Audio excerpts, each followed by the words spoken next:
Dear student, আমি বিকাশ বাউরি, বিকাশ math class YouTube চ্যানেলে তোমাদেরকে স্বাগত।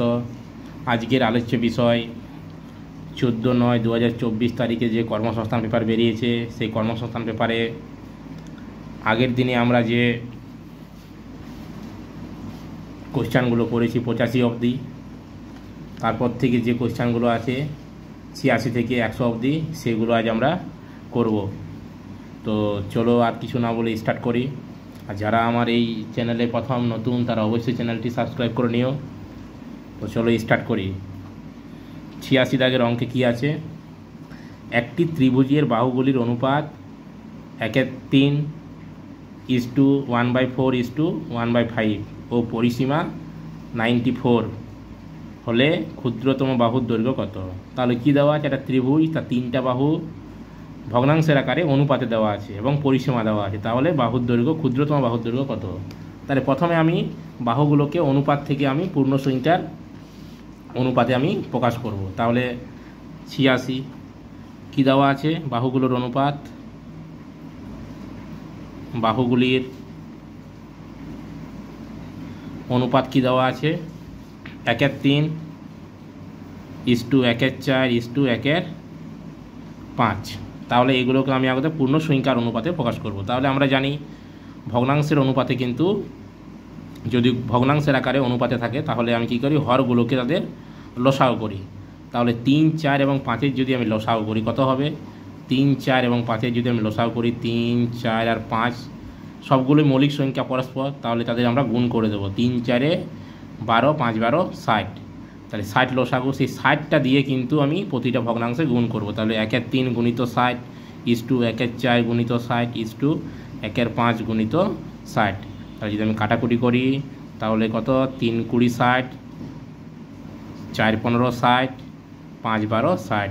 তাহলে কত হলো? 20:15:12। তাহলে বাহুগুলোর অনুপাত আমি ভগ্নাংশ থেকে পূর্ণ সংখ্যার অনুপাতে আমি পেয়ে গেলাম। তাহলে এখন যদি আমি বাহুগুলোকে ধরে নিই, যে ধরি ত্রিভুজটির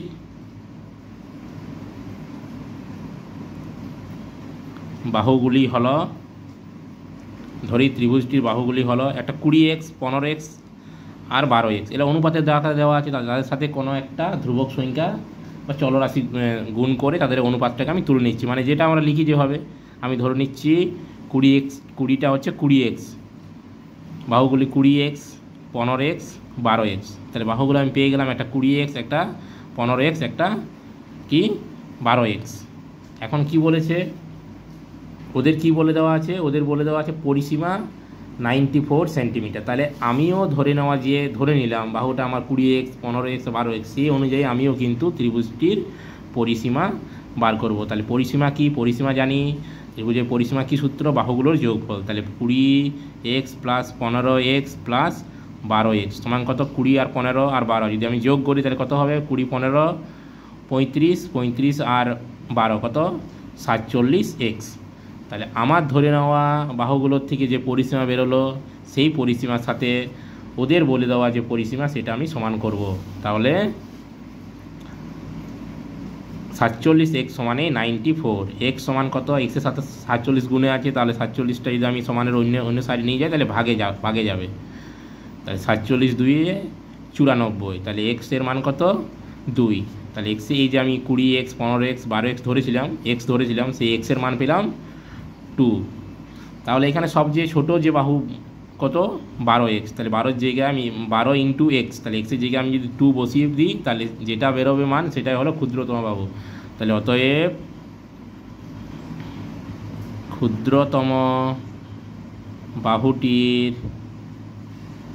দৈর্ঘ্য হলো 12x। তাহলে 12 গুণিত 2, তাহলে 12 দুগুণে 24 সেন্টিমিটার। ক্লিয়ার? তাহলে প্রথমে কি করলাম? বাহুগুলো কি দেওয়া আছে? ভগ্নাংশের আকারে দেওয়া আছে, সেখান থেকে আমি পূর্ণ সংখ্যার অনুপাতে প্রকাশ করলাম।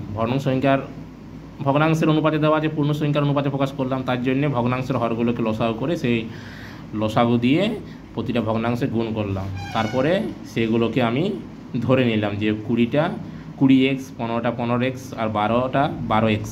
ক্লিয়ার? তাহলে সেই অনুযায়ী কী বার করলাম? পরিসীমা, বাহুগুলোর যোগফল, তিনটে বাহুর যোগফল যোগ করার পরে ওদের বলে দেওয়া যে পরিসীমা, সেই পরিসীমার সাথে সমান করলাম। সেখান থেকে আমি এক্সের মান আমার বেরিয়ে গেল। তাহলে এক্সের মান বেরিয়ে যাওয়ার পরে আমার ক্ষুদ্রতম যে বাহুটা 12x, সেই 12x মানে এক্সের জায়গায় আমি 2 বসিয়ে দিলাম। তাহলে 12 দুগুণে 24 সেন্টিমিটার। এটা প্রশ্নে দেওয়া আছে আমার। তাহলে ক্ষুদ্রতম বাহুটার দৈর্ঘ্য কত? ক্ষুদ্রতম বাহুটার দৈর্ঘ্য হলো 24 সেন্টিমিটার। নেক্সট অঙ্ক কী বলেছে? দুটি সংখ্যার গসাগু 15 ও লসাগু 225। একটি সংখ্যা 75 হলে অপরটি কত? আমরা জানি গোসাগু এবং অপর সংখ্যা যে একটা ফর্মুলা, সেই ফর্মুলাটা আমরা আগে লিখে নেব। কত দাগের অঙ্কটা? 87। তাহলে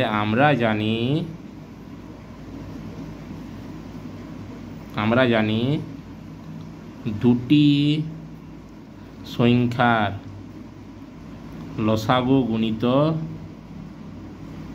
গোসাগু সমান সংখ্যা দুটির গুণফল। যদি একটি সংখ্যাকে প্রথম সংখ্যা আর অপর সংখ্যাটাকে দ্বিতীয় সংখ্যা, বা একটি সংখ্যা অপর সংখ্যা বলে লিখি, সেই সংখ্যা দুটির গুণফল মানে সংখ্যা দুটোকে গুণ করে যেটা পাবো, তাদের লসাগু এবং গোসাগু যেটা বেরোবে তাদেরকে গুণ করো, সেটাই পাবো। সেটাই হলো ফর্মুলা। তাহলে আমার একটি সংখ্যা এখানে বলে দিয়েছে, গোসাগু বলে দেওয়া আছে। তাহলে গোসাগু সমান কত? গোসাগু হলো আমার কত? 15, আর লসাগু 225। তাহলে গোসাগু 15, লসাগু 225। আর কি দেওয়া আছে? একটি সংখ্যা 75। তাহলে একটি সংখ্যা 75। তাহলে অপর সংখ্যা বাইর করা কী সূত্র? তাহলে যদি এটাকে আমি একটি সংখ্যা ইন্টু অপর সংখ্যা বলে লিখি, তাহলে অপর সংখ্যা কী করে বেরোবে? তাহলে অপর সংখ্যা সমান, তাহলে অপর সংখ্যা সমান একটি সংখ্যা, তাহলে এই যে চলে আসবে। তার মানে কি? লসাগু ইন্টু গোসাগু বাই একটি সংখ্যা। তাহলে দুটো সংখ্যার মধ্যে অপর সংখ্যাটি বার করার যে ফর্মুলা, সেটা হলো লসাগু গোসাগু গুণ করে একটি সংখ্যা দিয়ে ভাগ। তাহলে লসাগু কত? 225 গুণিত একটি সংখ্যা 15 বাই 75। তাহলে যদি আমি কাটাকুটি করি, তাহলে 5 15 75, 5 দিয়ে দেখে করি, তাহলে 4 5 20, 2 25, 5 5 25। তাহলে একটি সংখ্যা হলো কত? 45। ক্লিয়ার? তাহলে ফর্মুলাটা হলো এটাই, দুটি সংখ্যার লসাগু ইন্টু গোসাগু সমান সংখ্যা দুটির গুণফল। ক্লিয়ার? নেক্সট অঙ্ক 88। 1 মিটার বাহু বিশিষ্ট একটি ঘনকাকৃতি বাক্সে, তাহলে ঘনকের কী কী থাকে আমরা তার আগে জানবো। ঘনকের একটা দৈর্ঘ্য, প্রস্থ, উচ্চতা। সেই বাক্সে ঘনক মানে কি? 4টা বাহুই, মানে দৈর্ঘ্য প্রস্থ যে উচ্চতা সবগুলোই সমান। সেই জন্যেই 1 মিটার বাহু বিশিষ্ট একটা ঘনকাকৃতি বাক্সে 10 সেন্টিমিটার বাহু বিশিষ্ট কতগুলি ঘনক রাখা যাবে? তাহলে কি বলছে প্রশ্নে? আমার বলছে কি? 88 একটা 1 সেন্টিমিটার বাহু বিশিষ্ট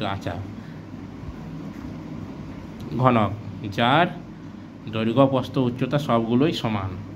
লুডির ছক্কা, দৈর্ঘ্য যত, প্রস্থ তত, উচ্চতা তত। কিন্তু দেখো এখানে এক জায়গায় বলেছে একটি একক বলেছে মিটারে, একটা সেন্টিমিটারে। তাহলে দুটোকে আমি সেন্টিমিটারে করে নিই। তাহলে 1 মিটার সমান 100 সেন্টিমিটার। তাহলে এই ঘনকটা, এই যে 1 মিটার মানে 100 সেন্টিমিটার বাহু বিশিষ্ট সে ঘনক, সেই ঘনকের ভিতরে 10 সেন্টিমিটার বাহু বিশিষ্ট কতগুলি ঘনক রাখা যাবে? তার মানে এই ঘনকের যা আয়তন, ততগুলো আয়তনেরই তত, মানে যত আয়তন, সেই আয়তনের সাথে কি এই যে ছোটো ছোটো বাক্সগুলো, এই যে 10 সেন্টিমিটার বাহু বিশিষ্ট যতগুলো হবে, ততগুলোর মোট ঘনকের আয়তনের সাথে সমান। তাহলে আগে আমি এই যে বাক্স, এই বাক্সের আয়তন বার করব। তাহলে এখন ঘনকটির আয়তন, এই যে বড় ঘনকটির আয়তন কত হবে? তাহলে ঘনকের আয়তনের সূত্র কি? বাহু কিউ।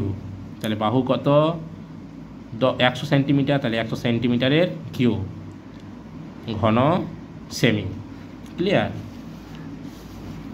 এই আয়তন বিশিষ্ট ঘনকে 10 সেন্টিমিটার বাহু বিশিষ্ট ঘনকগুলো রাখবো। তাহলে যতগুলো ঘনক রাখা যাবে, ততগুলো ঘনকের মোট আয়তনের সাথে এই বড় ঘনকের আয়তন সমান। তাহলে আমি আগে 10 সেন্টিমিটার বাহু বিশিষ্ট একটি ঘনকের আমি ধরি এক্সটি ঘনক, এক্সটি 10 সেমি বাহু বিশিষ্ট ঘনক রাখা যাবে। তাহলে একটি ঘনকের আয়তন কত হবে? একটি ঘনকের আয়তন, তাহলে ঘনকের আয়তনের সূত্র কি? বাহু কিউব, বাহু কিউব মানে 3 বার গুণ। তাহলে এখানে ঘনকটা বাহুগুলো কত করে? 10 সেন্টিমিটার করে, তাই 10-এর কিউব। ক্লিয়ার? তার মানে কি 10-এর কিউব। তাহলে কটি ঘনক? এক্সটি ঘনক রাখা যাবে বলেছি। তাহলে এক্সটি ঘনকের আয়তন কত হবে? এক্স গুণ এক্স ইন্টু 10-এর কিউব। তাহলে আমি কি বললাম? এই বড় ঘনকের ভিতরেই এক্সটি ঘনক রাখবো। তাহলে এই বড় ঘনকের আয়তন সমানেই এক্সটি ঘনকের আয়তন। তাহলে অতএব এক্স ইন্টু 10-এর কিউব সমানেই 100 কিউব, বড় ঘনকের ঘনত্ব। তাহলে এক্স সমান কত? যদি আমি এক্সে 100-র কিউব মানে কি? 3টা 100-র গুণফল, 3টা 100-র গুণফল বাই এটা এক্সের মান বার করছি। তাহলে এক্সের সাথে এই পার্টটা গুণে আছে 10-এর কিউবটা, তাহলে সমানের অন্য সাইডে গেলে কি হবে? ভাগে চলে যাবে। তাহলে এই 10-এর কিউব মানে 3টা 10-এর গুণফল। তাহলে যদি আমি একে কাটাকুটি করি, একটা শূন্য একটা শূন্য একটা শূন্য একটা শূন্য একটা শূন্য একটা শূন্য, তাহলে কত পড়ে থাকছে? 100 ইন্টু 10 মানে 1000টি। এক্স কী বার করতে বলেছে? কতগুলি ঘনক? 10 সেন্টিমিটার বাহু বিশিষ্ট কতগুলি ঘনক রাখা যাবে? তাহলে কতটি? 1000টি ঘনক রাখা যাবে। 1000টি ঘনক রাখা যাবে। তাহলে কত অপশানটা আমার হবে? সি এর অপশানটা, 1000টি ঘনক রাখা যাবে। নেক্সট অঙ্কে কি বলেছে? 700 টাকা এ বি ও সি এর মধ্যে এমনভাবে ভাগ করে দেওয়া হলো যাতে এ বি এর অর্ধেক পায়, মানে বি যত পাবে তার অর্ধেক এ পাবে, ও বি পায় সি এর অর্ধেক। তাহলে সি কত টাকা পাবে?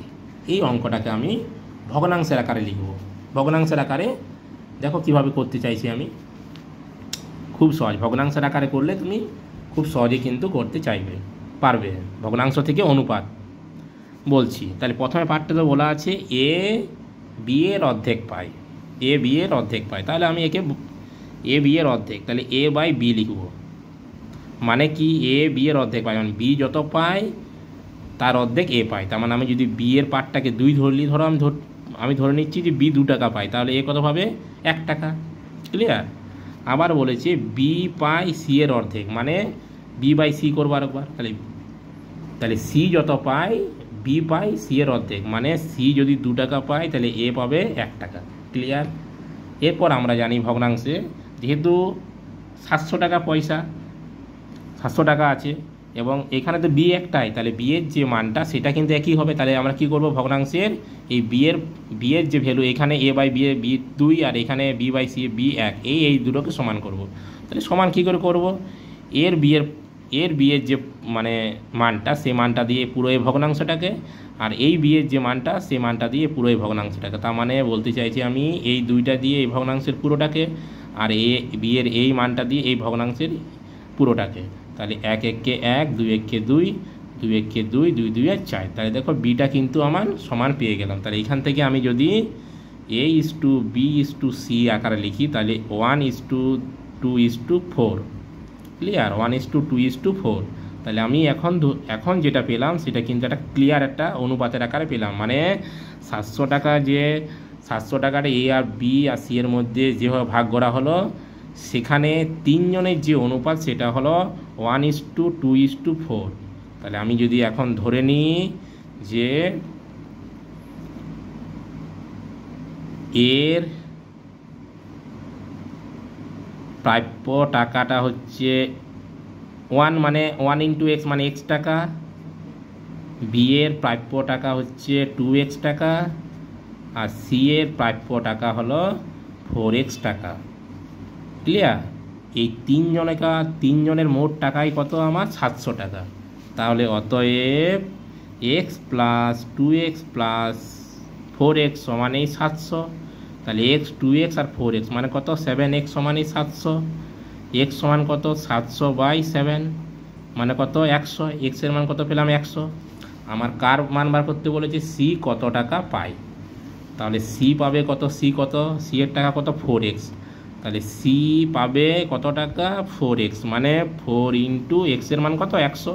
তাহলে 4 × 100 মানে 400 টাকা। তাহলে প্রথমে আমি ভগ্নাংশের আকারে করে অনুপাতে আকারে করে নিলাম, মানে এ বি সি কত পাচ্ছে সেটা করে নিলাম। প্রথমে দুটো দুটো ছিল, যে দুটো দুটো থেকে তিনজন আকার যে টাকার যেভাবে অনুপাতের আকারে ভাগ হবে সেটা কিন্তু আমি লিখে নিলাম।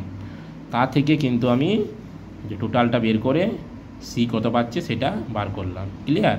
নেক্সট অঙ্ক 90-এর দাগে যে অঙ্কটা, একটি পরীক্ষায় 65% ছাত্র অঙ্কে পাস করেছে, 60% ছাত্র ইতিহাসে পাস করেছে, আর 40% উভয় বিষয়ে পাস করেছে। এটা পার্সেন্টেজের আকারে অবধি। তারপরে যেটা দেওয়া আছে 90 জন ছাত্র উভয় বিষয়ে ফেল করেছে, তাহলে মোট ছাত্র সংখ্যা কত? কিছুই নেই। প্রথমে আমরা কি করে নেব, উভয় বিষয়ে কত ফেল করেছে সেটা বের করে নেব। সেই উভয় বিষয়ে ফেল করেছে কত পার্সেন্টেজ সেটা যদি বের করে নিই, তাহলে সেই পার্সেন্টেজের সাথে 90টা আমি সমান করে দেবো। ক্লিয়ার? তাহলে প্রথমে আমি লিখব উভয় বিষয়ে কত, 90 দাগের অঙ্কটা। তাহলে উভয় বিষয়ে ফেল করেছে কত, টোটাল 100। উভয় বিষয়ে কি করব, ইন্ডিভিজুয়ালি যত এই 65% অঙ্কে পাস করেছে আর 60% ছাত্র কিসে পাস করেছে, ইতিহাসে পাস করেছে, সেইগুলো বিয়োগ করব। তাহলে 60% প্লাস 65%, তার থেকে যেহেতু উভয় বিষয়, এই উভয় বিষয়ের মধ্যে কি আছে, অঙ্ক এবং ইতিহাস দুটোই, তাহলে সেটা এই বন্ধনীর যে দুটো ইতিহাস এবং অঙ্ক তার থেকে বিয়োগ করব। তাহলে যদি আমি বিয়োগ করি তাহলে 100 মাইনাস এই দুটো যোগ করলে কত হবে, 5 125 মাইনাস 40। যদি আমি বিয়োগ করি তাহলে 100, এটা থেকে যদি বিয়োগ করি তাহলে কত হচ্ছে আমার, এই বন্ধনী দেওয়ার দরকার নেই, তাহলে 5 8 85%। সেই 100 থেকে যদি আমি 85% বাদ দিই, এটা পার্সেন্টেজ, তাহলে কত হবে 15%। তাহলে উভয় বিষয়ে কত পাস করেছে, 15%। এটা কিন্তু শর্ট ট্রিক, এটা কিন্তু একটা শর্ট ট্রিক। ক্লিয়ার? 100 থেকে একটা মানে 100 থেকে আমি কি করব, বন্ধনী দেব, দেওয়ার পরে এক একটি সাবজেক্টে যত পাস করছে সেগুলো যোগ করে বন্ধনীর মধ্যে যেটা উভয় বিষয়ে পাস করছে সেটা বিয়োগ করব। তাহলেই কিন্তু অপোজিটটা, মানে কতজন ছিল ফেল করছে এরা সব পাসে, তাহলে কতজন ছিল উভয় বিষয়ে ফেল করেছে সেটা কিন্তু বেরিয়ে যাবে। তাহলে সেটাই করলাম। তাহলে 15% ছাত্র কি উভয় বিষয়ে ফেল করেছে, তাহলে এই 15% ছাত্রটাই কি আমার 90 জন। তাহলে অতএব 15% সমানে 90, 1% সমানে 90/15, আর 100% মানে কত, টোটাল ছাত্র সবসময় 100% হয়, তাহলে 100% সমান 90/15 ইন্টু 100। তাহলে যদি আমি কাটাকুটি করি 6 15 90, মানে 600 জন। 600 জন ছাত্র কি আমার ওই পরীক্ষায় বসেছে। ক্লিয়ার? 600 জন ছাত্র পরীক্ষায় বসেছে। নেক্সট অঙ্ক কি আছে, 91। চারটি পরপর মৌলিক সংখ্যার মধ্যে প্রথম তিনটির গুণফল 385 আর শেষ তিনটির গুণফল 1001 হলে শেষ সংখ্যাটি কত? কিছুই নেই। তাহলে কত নম্বর, 91, 91, 385। একে আমি কি করব, লসাগুর আকারে মানে উৎপাদক আকারে ভেঙে দেবো। তাহলে 385, যেহেতু শেষে এককের ঘরে 5 আছে তাহলে সেটা 5 দিয়ে ভাগ যাবে, তাহলে 5 দিয়ে যদি আমি একে ভাগ করি 5 7, মানে একে আমি উৎপাদকের আকারে ভাঙছি, 5 7 35, 3 35 থেকে যদি আমি 38 থেকে 35 বাদ দিই তাহলে 3 3 35, 5 7 35, 7 11 77, মানে 385কে যদি আমি উৎপাদক আকারে ভাঙি তাহলে ভেঙে যে উৎপাদকগুলো পাবো সেটা হলো 5 × 7 × 11। একটা জিনিস লক্ষ্য করো, 5-এর পরে 7 হয়, 7-এর পরে কিন্তু 11 হয়, এবং প্রত্যেকটা কিন্তু মৌলিক সংখ্যা। এগুলি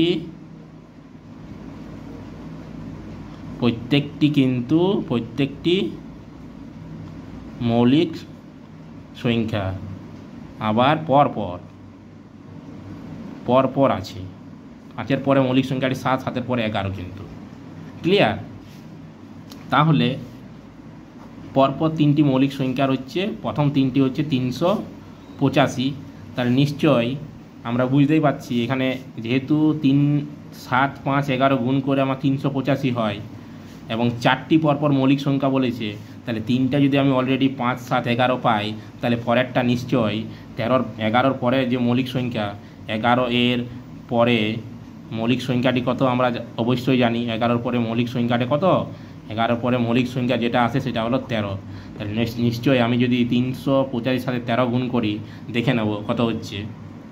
তাহলে শেষ প্রথম 3টির গুণফল এত, তাহলে 11-র পরের মৌলিক সংখ্যাটি 13। তাহলে শেষ 3টি কী কী হচ্ছে আমার? তাহলে শেষ 3টি, তাহলে এখন 4টি মৌলিক সংখ্যা কী কী পাচ্ছি আমি? 5, 7, 11 এবং 13।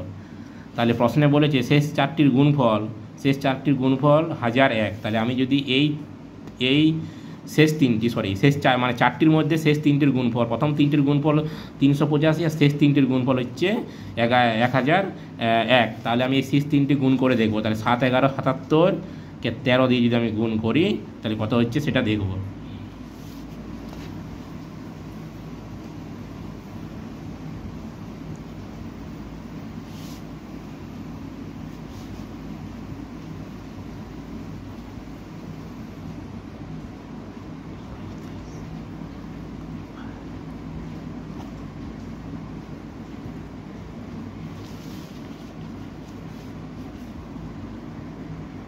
তাহলে গুণ করলে কত হবে দেখো? 3, 7, 21 1 হাতে রইল 2, 3 দীর্ঘা 3, 7, 21, 22, 23, 7 1 7, 7 1 7, 1, 10-এর 0 হাতে রইল 1, 2 আর 7 9 আর 1 10। তাহলে আমি যা প্রশ্নে বলা আছে সেটা কিন্তু আমি পেয়ে যাচ্ছি। শেষ 3টির গুণফলও কিন্তু 1001। তার মানে তাহলে শেষ যে আমার সংখ্যাটি সেটা কত? 13। যদিও এটা করার দরকার নেই, আমি এটা যে শেষ 3টির গুণফল 1001 হচ্ছে কিনা সেটা কিন্তু দেখানোর জন্য আমি গুণটা করলাম। যখনই আমি পরপর 3টা পেয়ে গেলাম, তাহলে 3টার পরে যে মৌলিক সংখ্যাটা সেটা তো আমরা জানি 13। তাহলে অপশান আমার 13ই হবে, উত্তর আমার 13ই হবে। ক্লিয়ার? নেক্সট অঙ্ক 92। আয়ন একটি কাজ শেষ করে 40 দিনে, নবীন ওই কাজটি শেষ করে 30 দিনে। তার একই সঙ্গে কাজ শুরু করা কিছুদিন পর আয়ন চলে গেল, বাকি কাজ নবীন 23 দিনে শেষ করলো, আয়ন কতদিন পর চলে গিয়েছিল? তাহলে এটার একটা শর্ট ট্রিক ফর্ম আছে। আমি ধরে নিচ্ছি আয়ন x দিনে কাজ করে, শর্ট ট্রিকটাকে লিখে নিই, তারপরে তোমরা সেটা আয়ন কত দিনে করে এখানে প্রশ্নে বলা আছে সেটা মানটা বসিয়ে দেবো। আর নবীন y দিনে করে। তারা দুজনে একসাথে কাজ শুরু করার p দিন পরে আয়ন চলে গেলে বাকি কাজ, তাহলে যদি p দিন পর দুজনে একসাথে কাজ শুরু করার p দিন পর একসাথে p দিন পরে একসাথে কাজ করার একসাথে কাজ করা p দিন পরে আয়ন চলে গেলে বাকি কাজ নবীন করবে। বাকি কাজটা নবীন করবে কত দিনে? তার যে ফর্মুলা, সেটা কি ফর্মুলাটা? দুজনা এককভাবে যে কাজ করে তাদের গুণ করব, মাইনাস যতদিনে চলে যাচ্ছে তার সাথে তারা এককভাবে যতদিনে কাজ করে সেই দুটোকে যোগ করব, নিয়ে সেটার সাথে গুণ, মানে xy minus p into x plus Y by যে চলে যাচ্ছে সেটা নিচে হবে। ক্লিয়ার? সেটা দিয়ে ভাগ করব।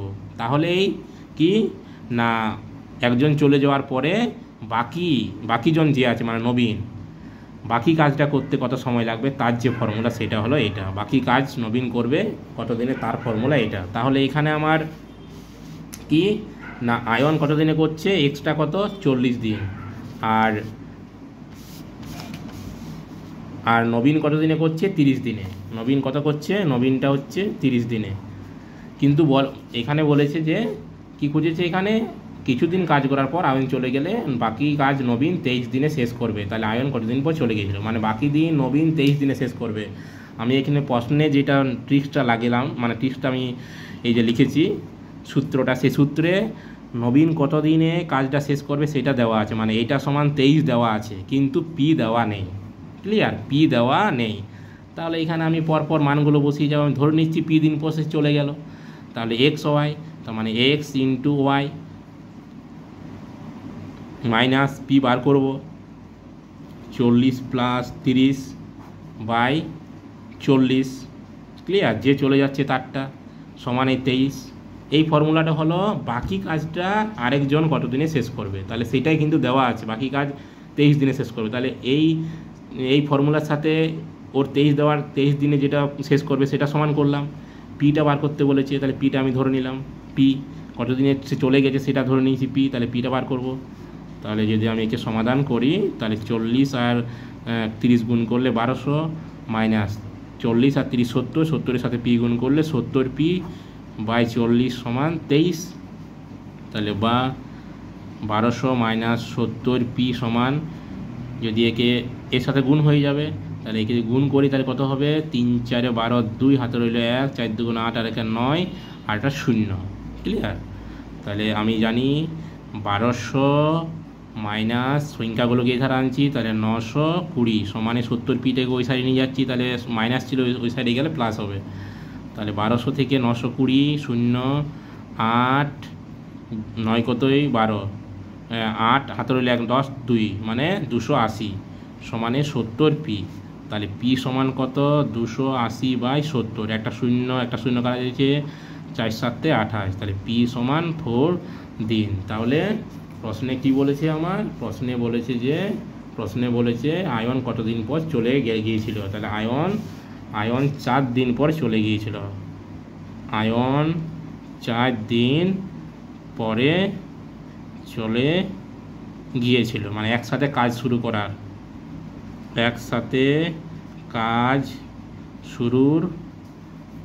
শুরুর পরে আয়ন 4 দিন পরে কিন্তু চলে গিয়েছিল, তাহলে অপশান হবে আমার 4 দিন, ক্লিয়ার। নেক্সট অঙ্ক কি বলেছে, একটি ট্রেন ঘন্টায় 40 কিলোমিটার বেগে হাওড়া থেকে সকাল 7টায় রওনা দিল, অপর একটা ট্রেন ঘন্টায় 50 কিলোমিটার বেগে হাওড়া থেকে একই দিকে দুপুর 12টায় রওনা দিল, ক্লিয়ার। হাওড়া থেকে রওনা দিল, কিন্তু হাওড়া থেকে কত কিলোমিটার দূরে গিয়ে তারা মিলিত হবে, এটার যেটা ফর্মুলা আছে। তাহলে আমি তার আগে একটু বলে দিই কি না, প্রথম ট্রেনটা 40 কিমি পার আওয়ার বেগে সকাল 7টায় কিন্তু শুরু করেছে, এবং 50 কিমি পার আওয়ার যে ট্রেনটা, সেই ট্রেনটা কিন্তু 12টার সময় হাওড়া থেকে HWH মানে হাওড়া থেকে যাত্রা শুরু করছে। তার মানে কি 7টার সময় শুরু করেছে, এই 12টায়, তার মানে 5 ঘন্টায় সে অলরেডি কিছু দূর চলে গেছে। তাহলে 5 ঘন্টায় সে যদি 40 কিলোমিটার পার আওয়ারে যায়, তাহলে 1 ঘন্টায় 40 কিলোমিটার, 5 ঘন্টায় কত, 5 গুণিত 40 মানে 200 কিমি, ক্লিয়ার, 200 কিমি। তারপরে 200 কিমি যাওয়ার পরে এই 50 কিলোমিটার বেগে কি যাত্রা শুরু করছে, ক্লিয়ার। তাহলে বলছে তারা কত সময় পরে, মানে কত দূরে গিয়ে তারা মিলিত হবে। তাহলে কত দূরে গিয়ে মিলিত হবে, এই প্রশ্নটা করতে গেলে তোমাদেরকে প্রথমে ধরে নিতে হবে যে তারা কত সময় পরে মিলিত হবে। আমি ধরে নিচ্ছি, তাহলে ধরি প্রথম ট্রেনটি যাত্রা শুরুর টি সময় পরে উভয় ট্রেন মিলিত হবে। তার মানে কি, টোটাল সময়টা প্রথম ট্রেনটা 40 কিমি পার আওয়ার ঘন্টা বেগে চলমান ট্রেনটা টি সময় পরে, মানে টি ঘন্টা সময় পরে, টোটাল সময়টা টি ঘন্টা। তাহলে টি ঘন্টায় সে কত দূরে যাবে, তাহলে 40 ইন্টু টি, আমরা জানি বেগ সমান দূরত্ব বাই সময়। তাহলে দূরত্ব সমান কি, তাহলে দূরত্ব সমান বেগ গুণিত সময়, দূরত্ব সমান বেগ গুণিত সময়। এটা রাবের মতন জায়গায় লিখে রাখলাম। তাহলে দূরত্ব সমান, তাহলে বেগের সাথে সময় গুণ করলে দূরত্ব পাই। তাহলে টোটাল সময় কত, টি সময় পরে, মানে টোটাল সময় 40 কিলোমিটার বেগে ট্রেনটা টি সময় পরে কিন্তু কি না, এই ট্রেনটাও 50 কিমি বেগে ট্রেনটা মিলিত হচ্ছে। তাহলে টি সময়ে সে কত দূরে যাবে, এত দূরত্ব। তাহলে এই দূরত্বের সাথে আমার 50 কিমি বেগে যে ট্রেনটা যাচ্ছে সেই দূরত্ব সমান করব। তাহলে 50 কিমি বেগে, ঘন্টায় 50 কিমি বেগে যাওয়া ট্রেনটা কিন্তু 5 ঘন্টা পরে ছাড়ছে। তাহলে 50 গুণিত বেগ গুণিত সময়, তাহলে এর সময় কত লাগছে, এর যত সময় লাগছে তার থেকে কিন্তু এর 5 ঘন্টা পরে ছাড়ছে, তাহলে 5 বিয়োগ করে দেবো, সেই দুটো সমান। ক্লিয়ার? তাহলে টি সময়ে 40 কিমি পার ঘন্টা বেগে যে ট্রেনটা যাচ্ছে সেই দূরত্ব সমানেই 50 কিমি বেগে, ঘন্টায় 50 কিমি বেগে ট্রেনটা যে মানে যে সময় লাগছে সেই সময়ে যে দূরত্ব অতিক্রম করছে সেই দূরত্ব সমান। ক্লিয়ার? এর কিন্তু 5 ঘন্টা কম লাগছে, কারণ এই 12টার সময় ছাড়ছে। তাহলে এই দুটো সমান করব, সমান করে দিলে যেটা আমার উত্তর হবে সময়ের, তাহলে 40টি সমান 50টি মাইনাস 250, তাহলে কত হবে 250 সমান কত হবে 50টি মাইনাস 40টি, 40টিটাকে ওধারে নিয়ে গেলাম, তাহলে 250 সমান 10টি, তাহলে টি সমান কত হলো 25।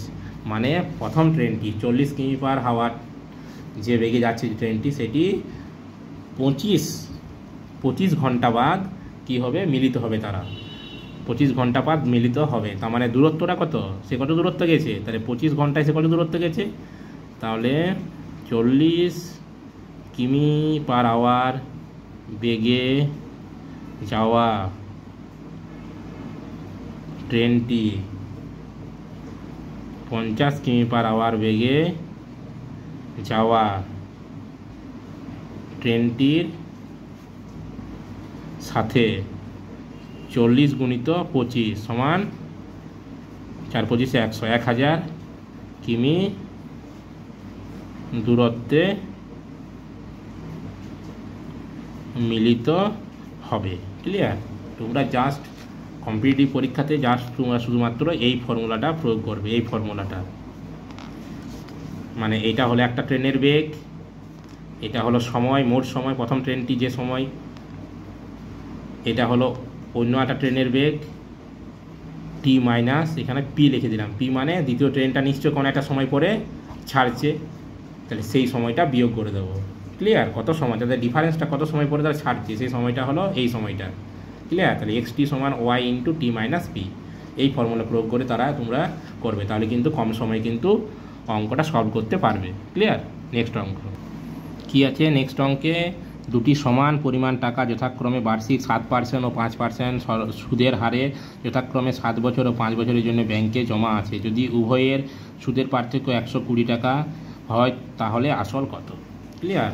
তাহলে কিছুই নেই, সমান, তাহলে আসলটা আমি ধরে নিচ্ছি আসল পি টাকা, দুজনাকার একই আসল, বাকি সব দেওয়া আছে। তাহলে দুজনাকার বলেছে সুদের যে পার্থক্য সেটা বলেছে আমার কি 120 টাকা।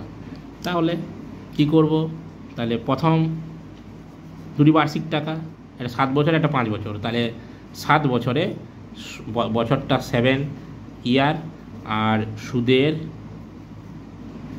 হারটা হলো এর ক্ষেত্রে কত 7%, আর একটা হলো আসল পি টাকা, সময় হলো কত, সময় 5 বছর আর সুদের হারটা কত হলো 5%। তাহলে এই সুদের এই আসলে এই সময় এবং এই সুদের হারে তার আমার সুদটা কত, আমরা আই সমান জানি পিটি আর বাই 100, তাহলে P into T T P T R by 100, এরও হলো পি টি আর বাই 100। এই দুটো সুদের পার্থক্য হলো তাহলে পি ইন্টু 49 বাই 100 আর পি ইন্টু 25 বাই 100, এই দুটোর পার্থক্য কত, এই দুটোর পার্থক্য হলো কত আমার 120 টাকা। তাহলে অতএব 49 P by 100 minus 25 P by 100 সমান 120, তাহলে বা 100 লসাগু, যেহেতু দুটো ভগ্নাংশ এবং হর একই, তাহলে 100 লসাগু 49 পি মাইনাস 25 পি সমান 120, তাহলে বা 49 থেকে 25 যদি আমি বাদ দিই তাহলে কত হবে 24 পি সমানে এই 100 এই সাথে গুণ হয়ে যাবে 120 গুণিত 100, তাহলে পি সমান 120 গুণিত 100 বাই 24 দিয়ে যদি আমি একে কাটি 5 24 120, তাহলে 5 গুণিত 100 মানে 500 টাকা। ক্লিয়ার? তাহলে আসল কত, আসল আমার 500 টাকা। নেক্সট অঙ্ক, প্রকাশ একটি কাজ 6 দিনে, প্রভাত একটি কাজ 9 দিনে ও প্রতিম একটি কাজ 12 দিনে করে। তারা তিনজনে একসাথে কোনো কাজ শুরু করলে কত দিনে কাজটি শেষ হবে? এটা আমরা প্রথমে কি করে নেবো, একটা শর্ট ট্রিক আছে। শর্ট ট্রিকটা হলো কত দাগের অঙ্ক 95। আমি ধরে নিচ্ছি এ বি আর সি, এটা হচ্ছে শর্ট ট্রিক। শর্ট ট্রিকটা ই ওয়াই দিনে ই জেড দিনে, এ এক্স দিনে, বি ওয়াই দিনে, জেড সি দিনে যদি এটা কোনো কাজ করে তাহলে একসাথে কাজটি শেষ হবে। একসাথে কাজটি করলে শেষ হবে। তার যে ফর্মুলা হলো এক্স ওয়াই জেড উপরে গুণ করে দুটো করে গুণ করে যোগ, মানে এক্স ওয়াই একবার এক্স জেড আর একবার ওয়াই জেড, এটা হলো ফর্মুলা। ঠিক এখানেও একই রকম আমরা, তাহলে এখানে প্রকাশ 6 দিনে, প্রভাত 9 দিনে, আর প্রতিম কত 12 দিনে। ক্লিয়ার? কী করবো যদি আমি এটাকে গুণ করে দিই, মানে এই ফর্মুলার আকারে বসাই, তাও একটা হবে। আর একটা আমি প্রসেস বলে দিচ্ছি। প্রথমে 3 জনাকার কী করবে, লসাগু করে নেবে, 6, 9 আর 12। তাহলে 6, 9, 12 যদি লসাগু করি, 3 দুগুণে 6, 3 তিরিক্ষা 9, 3 4 12, আরও 2 দিয়ে যাবে, 2 1 2, 3 করতে 3, আর 2 দুগুণে 4, তোমার লসাগু 3 দুগুণে 6 আর 3 দুগুণে 6, 36। ক্লিয়ার? সেই 36টাকে তোমরা উপরে লিখবে। একসাথে কাজটি করলে কাজটি শেষ হবে, তার যে ফর্মুলা 36টাকে উপরে লিখবে।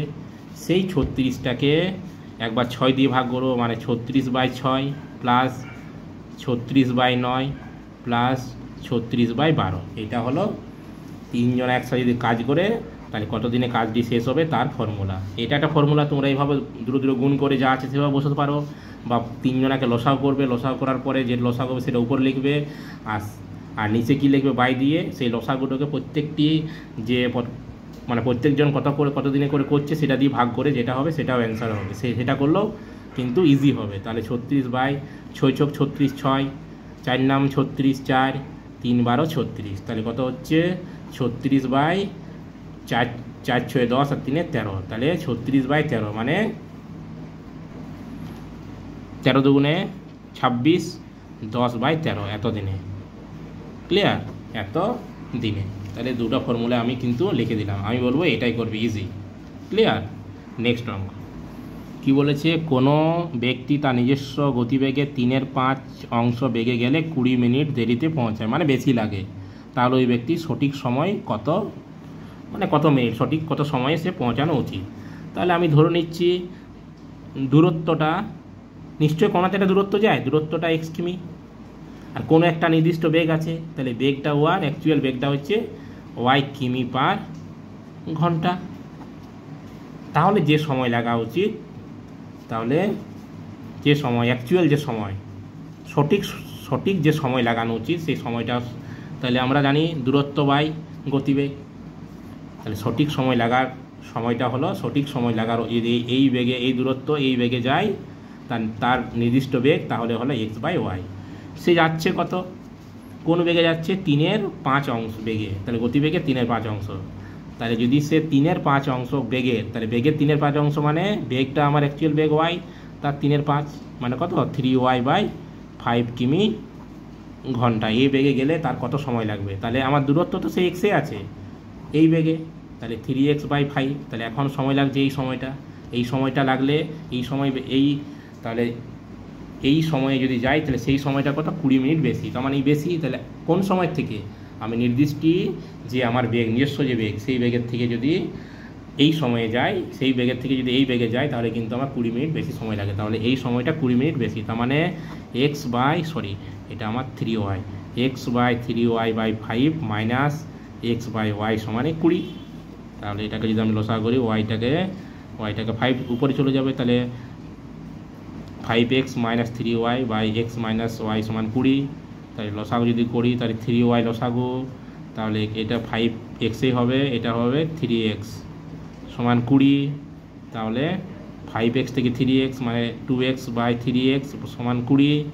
তাহলে x/y সমান 20 গুণিত 3/2, তাহলে 10 দুগুণে 20, তাহলে x/y সমান কত 30। তাহলে সঠিক সময়টা আমার কত, xy সমান সঠিক সময়, এখানে আমার এক্স ওয়াই বেরিয়ে গেল, তাহলে এক্স ওয়াই সমান কত 30, তাহলে এক্স ওয়াই সমান 30, তার মানে সঠিক সময়টা কত 30। ক্লিয়ার। নেক্সট অঙ্ক, কোনো নির্দিষ্ট টাকা 10 বছরে দ্বিগুণ হলে সুদের শতকরা হার কত, মানে সুদের হারটা কত। তাহলে কোনো নির্দিষ্ট টাকা কত 97, কোনো নির্দিষ্ট টাকা ধরছি আমি 100 টাকা, এটা আসল, এই টাকাটা 10 বছরে 200 টাকা হলো, দ্বিগুণ হলো। তার মানে কি এই 200-র মধ্যে 100 টাকা আসল আছে, তা আর 100 টাকা তাহলে সুদ পেয়েছি, এটা হলো সুদ। তাহলে পি সমান 100 টাকা, সুদ আই সমানও 100 টাকা, সময় 10 বছর, সুদের হার কত। তাহলে আমরা ফর্মুলা কি জানি, আই সমান পিটিআর বাই 100, তাহলে বা দিলাম, আয়ের জায়গায় সুদ বসাবো 100, পি এর সমান পি কত 100 টাকা আমি জমা যদি রাখি, পি কত 10 বছরে, সুদের হার কত সেটা বার করবো, বাই 100 কাটা যাবে, তাহলে বা 10R সমানে 100, এই 100টা 10R সমানে 100টা, তাহলে আর সমান 100/10, একটা শূন্য, তাহলে সমান 10, তাহলে আর সমান 10%। তাহলে কোনো নির্দিষ্ট টাকা 10 বছরে দ্বিগুণ হলে সুদের হার কত 10%। ক্লিয়ার। নেক্সট অঙ্ক, স্থির জলে কোনো ব্যক্তির গতিবেগ ঘন্টায় 8 কিলোমিটার ও স্রোতের বেগ ঘন্টায় 2 কিলোমিটার, ওই স্রোতের অনুকূলে সাঁতার কেটে আবার স্রোতের প্রতিকূলে ফিরে আসতে 4 ঘন্টা সময় লাগে, মানে টোটাল সময়টা 4 ঘন্টা। তাহলে ওই স্থানের দূরত্ব কত। ঠিক আছে, তাহলে 98। আমার স্রোতের অনুকূল প্রতিকূলের অঙ্ক করতে গেলে আমার দুটো জিনিস, ফার্স্ট একটা হলো স্রোতের বেগ, একটা হলো ব্যক্তি বা নৌকা যা থাকবে তার বেগ। তাহলে এখানে ব্যক্তির বেগ দেওয়া আছে, ব্যক্তির বেগ কত 8 কিমি পার ঘন্টা, ঘন্টায় 8 কিমি। আর স্রোতের বেগ কত, স্রোতের বেগটা হলো 2 কিমি পার ঘন্টা, মানে ঘন্টায় 2 কিলোমিটার। ক্লিয়ার। তাহলে দূরত্বটা কত আমি ধরে নিচ্ছি, ধরি সে তো কোনো একটা দূরত্ব যাচ্ছে, দূরত্ব x কিমি। ক্লিয়ার। তাহলে আমার শুধু ব্যক্তির বেগ হচ্ছে এত, শুধু স্রোতের বেগ হলো এত। তাহলে এখানে যখনই আমি দুটো জিনিস পেয়ে যাব, তখনই আমি সাথে সাথে আরও দুটো জিনিস লিখে নেব। স্রোতের অনুকূলে শুধু ব্যক্তির বেগ, আর যখন স্রোতের বেগ দুটো আমি পেয়ে যাব, তখনই সাথে সাথে দুটো জিনিস লিখে নেব, যে স্রোতের অনুকূলে যখন স্রোত যাবে, স্রোতের অনুকূলে ব্যক্তির বেগ, মানে স্রোত যেদিকে যাচ্ছে সেদিকে যদি ব্যক্তি যায়, তাহলে ব্যক্তির বেগটা তখন কি হবে, তখন কি করব আমি দুটো যোগ করব, বেগ দুটো যোগ, ব্যক্তির বেগ আর স্রোতের বেগ, মানে 10 কিমি পার আওয়ার। আর একটা কী লিখবো, স্রোত যেদিকে যাচ্ছে ব্যক্তি যদি তার বিপরীত দিকে, মানে সেটাকে বলা হয় প্রতিকূল। তাহলে স্রোতের প্রতিকূলে ব্যক্তির বেগ, স্রোতের প্রতিকূলে ব্যক্তির বেগ কী হবে, ব্যক্তির বেগ থেকে স্রোতের বেগ বিয়োগ, মানে 8 - 2 কিমি পার ঘন্টা, তার মানে কত 6 কিমি পার ঘন্টা। তাহলে সে যখন স্রোতের অনুকূলে যাচ্ছে বা ফিরে আসছে, সে নিশ্চয়ই একটা দূরত্ব অতিক্রম করছে, সেই দূরত্বটা কত আমার x কিমি। তাহলে আমার স্রোতের অনুকূলে, তাহলে অতএব এই x দূরত্ব স্রোতের অনুকূলে 10 কিলোমিটার পার আওয়ার বেগে অতিক্রম করছে, তাহলে দূরত্ব বাই বেগ সমানই সময়। তাহলে x কিমি যেতে 10 কিলোমিটার পার আওয়ার ঘন্টা বেগে যে সময় লাগছে, সেই সময়টা প্লাস ওই ফিরে আসার সময়, ওই তাহলে x কিমি, এই দূরত্বটা সে কত বেগে ফিরে আসছে 6 কিমি পার ঘন্টা বেগে, সেই সময়টা, টোটাল সময়টা কত আমার গিয়ে ফিরে আসতে কত সময় লাগে 4 ঘন্টা, তাহলে সমানই হলো 4। তাহলে এটা যদি আমি লসাগু করি, তাহলে 6 আর 10-এর লসাগু কত হবে 30, তাহলে এটা হবে আমার 3x + 5x = 4, তাহলে বা 3x আর 5x মানে 8x সমান 4 × 30, তাহলে x সমান কত 4 × 30/8, 4 × 2 = 8, 15 × 2 = 30, তাহলে আমার x সমান কত 15 কিমি, মানে দূরত্বটা কত আমার 15 কিমি। ক্লিয়ার। নেক্সট অঙ্ক 99 কি বলেছে, একটি মোটর গাড়ি 8 ঘন্টায় সম্পূর্ণ পথ যায়, যদি ওই পথের অর্ধেক, মানে পথের অর্ধেক দূরত্বটা 40 কিলোমিটার বেগে আর অর্ধেক ঘন্টায় 60 কিলোমিটার বেগে যায়, তাহলে পথের মোট দূরত্ব কত। খুব ভালো অঙ্ক। তাহলে সে পথের অর্ধেক দূরত্ব 40 কিলোমিটার বেগে যাচ্ছে, আর পথের অর্ধেক দূরত্ব 60 কিলোমিটার বেগে যাচ্ছে। তাহলে প্রথমে আগে আমি তাদের গড় বেগটা কত ধরে নেব, গড় বেগটা কত। তাহলে আমার গড় বেগ, এই একটা পথ, আগে শর্ট ট্রিকটা লিখে নিই, শর্ট ট্রিক, এটা অর্ধেক পজিশন ধরছি আমি। কোনো কেউ যদি কিমি পার ঘন্টা, এটা ওয়াই কিমি পার ঘন্টা, ক্লিয়ার, বা দুটো জিনিস লিখে নিচ্ছি আমি, এক্স কিমি পার ঘন্টা, ফিরে আসার সময় ওয়াই কিমি পার ঘন্টা, ক্লিয়ার। যদি কোনো ব্যক্তি পথের অর্ধেক এক্স কিমি পার ঘন্টা বেগে যায় আর অর্ধেকটা ওয়াই কিমি পার ঘন্টা বেগে যায়, তাহলে তার গড় বেগ কত হবে, X Y 2xy by X plus Y. বা কোনো ব্যক্তি পথে যাওয়ার সময় সে এক্স কিমি পার ঘন্টা বেগে গেল, আসার সময় সে ওয়াই কিমি পার ঘন্টাতে ফিরে এলো, তাহলে তার গড় বেগ কত হবে, গড় বেগ কত হবে 2xy by X plus Y, clear. একটা হলো অর্ধেক পথ একটা বেগে আর অর্ধেকটা পথ আরেকটা বেগে, বা যাওয়ার সময় এক বেগে গিয়েছে, আসার সময় এক বেগে অন্য বেগে ফিরে এসেছে, তাহলে গড় বেগ যে সূত্র সেটা হলো 2xy by X plus Y. তাহলে এখানেও প্রথম আমি কিন্তু গড় বেগটা বের করে নেবো। তাহলে এখানেও গড় বেগ কত হবে, এটা সূত্র আমার, গড় বেগ কত হবে, যাওয়ার সময় সে যাচ্ছে 40 কিলোমিটার পার ঘন্টা বেগে, আসার সময় 60 কিলোমিটার বেগে ফিরে আসতে, তাহলে গড় বেগ কত 2xy মানে 2 × 40 × 60 বাই 40 প্লাস 60 সমান কত 2 × 40 × 60 বাই 100, একটা শূন্য একটা শূন্য একটা শূন্য একটা শূন্য, তাহলে কত আমার 4 × 2 = 8, 6 × 8 = 48 কিমি পার ঘন্টা। তাহলে গড় বেগটা কত পেয়ে গেলাম। বেগ যখন পেয়ে গেছি আর মোট, তাহলে যাত্রাপথের, এটা যাত্রাপথের মোট, যাত্রাপথের মানে যে যাচ্ছে গড় বেগ, যাত্রাপথের গড় বেগটা হচ্ছে এটা, আর যাত্রাপথের মোট সময় হচ্ছে 8 ঘন্টা। তাহলে দূরত্ব কত, আমরা দূরত্ব সমান কি জানি, তাহলে দূরত্ব সমান আমরা কি জানি, বেগ ইন্টু সময়।